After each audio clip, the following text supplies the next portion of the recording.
वाल्मिक कराडचा जामीन अर्ज, मारहाणीचे 23 व्हिडिओ आणि हायकोर्टात तब्बल 6 तास चाललेली सुनावणी. नेमकं काय घडलं या सुनावणी दरम्यान, चला जाणून घेऊयात या व्हिडिओच्या माध्यमातून.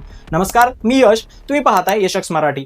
संतोष देशमुख खून प्रकरणाला वर्ष उलटून गेला असला तरीही दोषारोष निश्चिती अजून झालेली नाही. अशातच या प्रकरणातील मुख्य सूत्रधार मानला जाणारा वाल्मिक कराड याने उच्च न्यायालयात धाव घेतली आहे.